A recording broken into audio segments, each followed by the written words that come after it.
សងសិតលួចស្នេហ៍អូនតែម្នាក់ឯងទ្រង់អើយចំបែងមិនដឹងជាថ្លែងប្រាប់អ្នកណាលួងចិត្តខ្លួនឯងស្រមៃថាអូនជាសង្សារតាមពិតជីវ៉ាមិនដឹងខ្លួនថាបងស្នេហ៍អូនឡើយអូនទុករូបបងជាមិត្តម្នាក់បងក៏ដឹងបេះដូងប្រលឹមសេញជប់សេញជុងដិតគេផ្សេងពេលអូនរំលឹកពីគេនោះបងសោកសង្រេង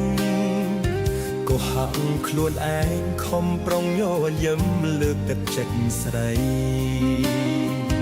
ទោះបីដឹងថាឈឺផ្សាប៉ុណ្ណាក៏ស៊ូទ្រាំដើម្បីមាសមុំជួបមនុស្សដែលស្ងួនអូនស្រឡាញ់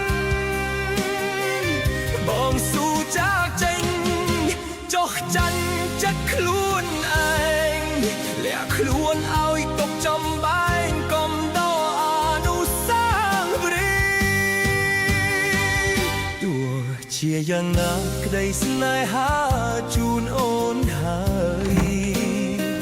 ជូនពរត្រាំងត្រៃបាក់ក្តីសុខនឹងគេចងសូមអូនគិតថាមានបងម្នាក់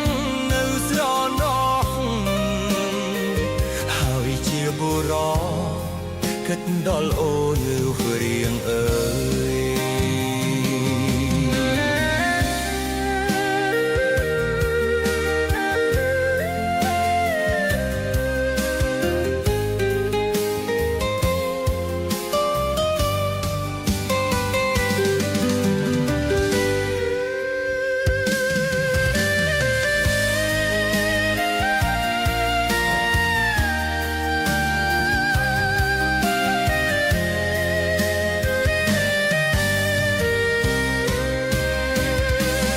បីដឹងថាឈឺផ្សាប៉ុណ្ណាក៏ស៊ូទ្រាំដើម្បីមាសមុំជួបមនុស្សដែលស្ងួនអូនស្រឡាញ់បងស៊ូចាចេញចុះចាញ់ចិត្តខ្លួនឯងលាក់ខ្លួនឲ្យទុកចំបែងកុំដកអនុស្សាវរីយ៍ទោះជាយ៉ាងណាក្តីស្នេហាជូនអូនហើយជូបត្រាងក្រៃបាក់ក្តីសុខនឹងគេចងសូមអូនគិតថាមានបងម្នាក់នៅស្រណោះហើយជាបុរសគិតដល់អូនលូរៀងអើ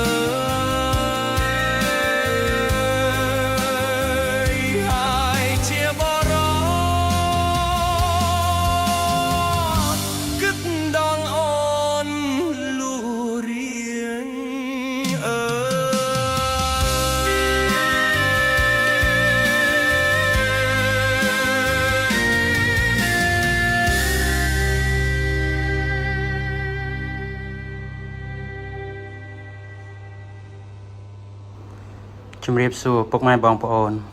Homestay យើងខ្ញុំមាន4បន្ទប់ហើយបន្ទប់សុទ្ធតែស្អាត